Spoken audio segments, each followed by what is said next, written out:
Welcome to this Edward Jones chatting cage. I'm Heidi Watney, and I am going to be joined by Brewers assistant GM Matt Arnold. We're going to talk about all things Brewers, baseballs, get to know him a little bit. And with that, I would like to welcome in my guest. It looks beautiful out there in Arizona. Matt, how are you doing? Hey, I'm great. How are you guys? Thanks for having me. It is a pleasure to have you. Now, you are a California guy. I grew up in Fresno, California. You grew up in Davis and Bakersfield, California. So we're basically neighbors growing up. How'd you like being a California guy? That's right. Oh, it's awesome. It's awesome. I miss it a ton, but also Milwaukee's outstanding as well. So, yeah, Milwaukee's great.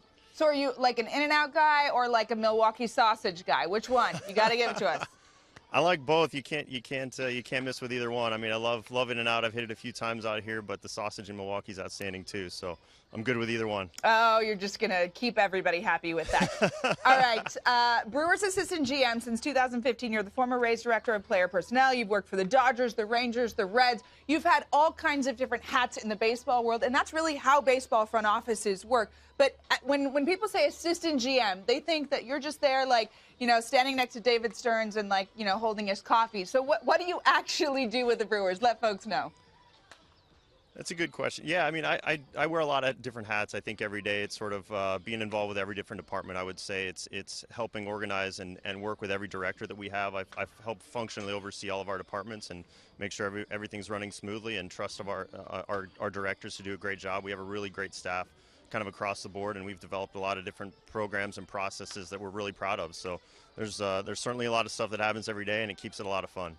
Yeah, the game of baseball is changing rapidly. You have been a scout in the game. You have an interest in biomechanics and human movement from everything I've read. What's your favorite part about the game and about being in a front office? Do you like more of the analytical, statistical type of thing? Do you like the scouts, the more of the gut feeling? What's your background?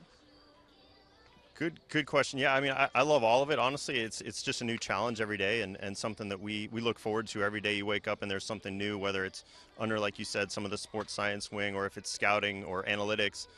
You know, it's something, there's a new challenge that we face every single day, and it's something that's exciting to get after. And, you know, look, we're trying to solve the game in a lot of ways, and it's a challenge. And so I don't think we'll ever quite get there, but it's certainly a lot of fun to try to approach it and see what we can do. Now, I was at Brewers camp when you guys opened way back in February, way back, like a month ago.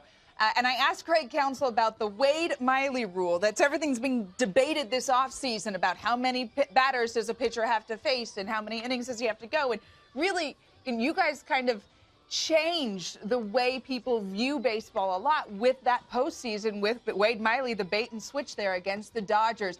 Is that something you guys are proud of? How did you come up with that?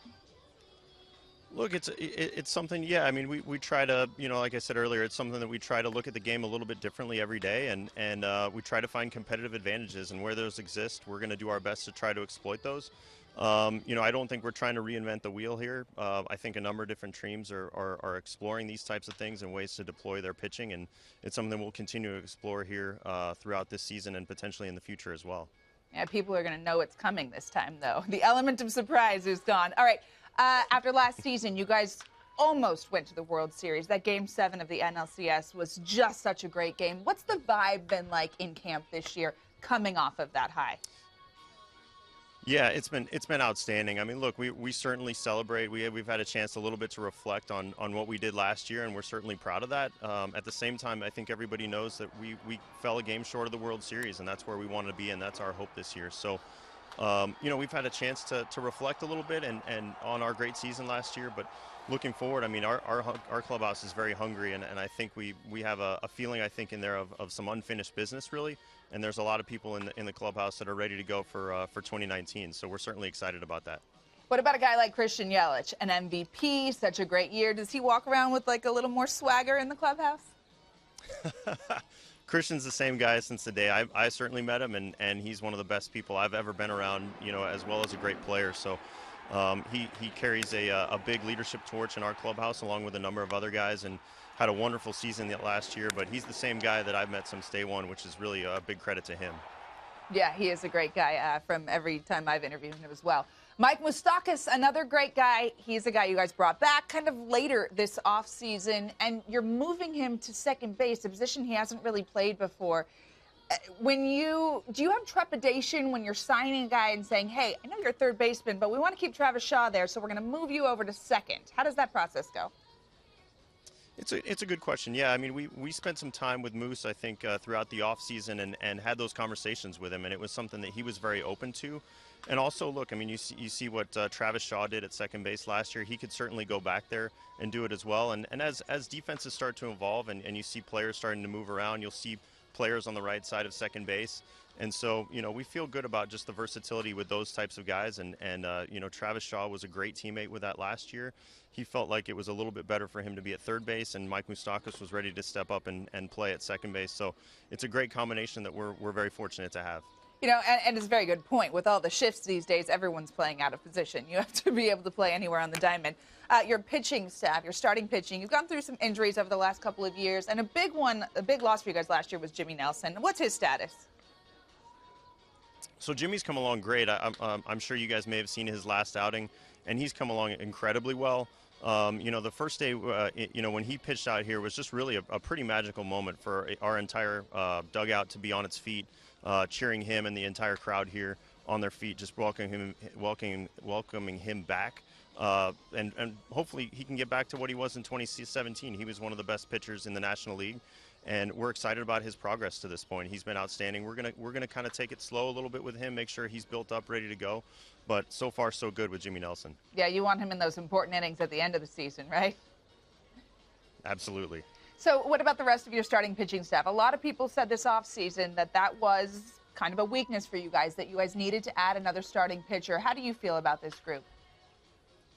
We feel really good about it. I mean, like you said, with Jimmy there kind of on the horizon, that's certainly exciting. And Julius Chacin had one of the best years in the National League last year, and very unheralded. I feel like did a tremendous job.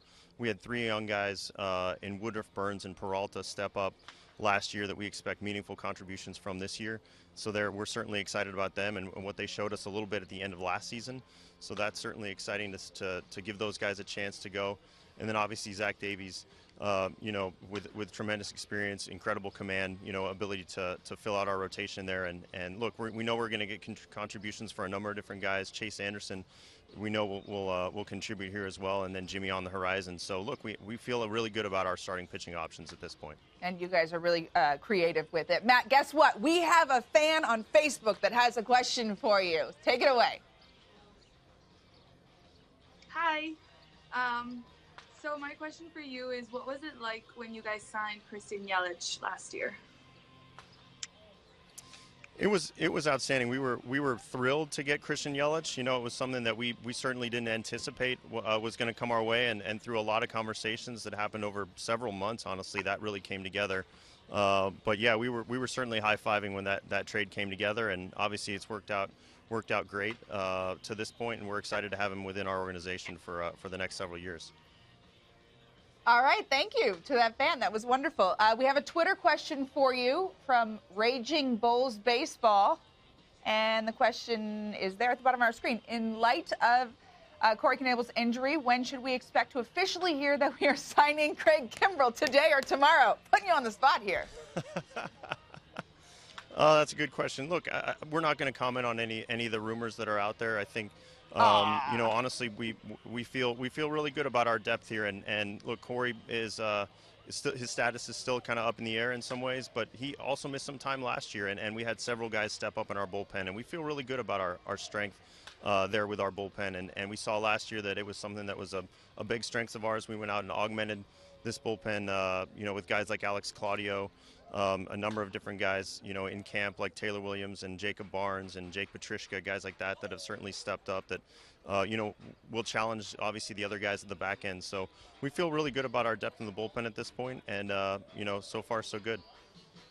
All right, so it doesn't sound like Kimbrell's coming. We got another fan question for you on Facebook. Who do we have here? Hey, it's Joe Kleiber from Cranford, New Jersey, and I'm a huge Brewers fan.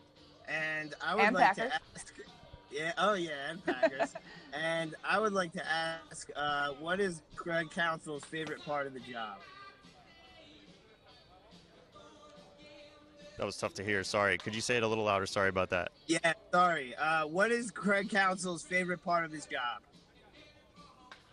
Craig probably arguing with me, but no, he's great. No, we have an outstanding relationship. He's wonderful to work with. I think he challenges everything we do every day, and I know Craig loves getting out here every day, and he spends a ton of time thinking about the game, not just during the regular season, but also in the off season. And we have a great relationship with our front office and Craig and the coaching staff. So it's a fun time to be at the ballpark every day and work with Craig. So he does a great job with all of our players and all of our front office as well. Yeah, it's one of the best parts about baseball, all the relationships that you build. All right, we have some lightning round questions for you.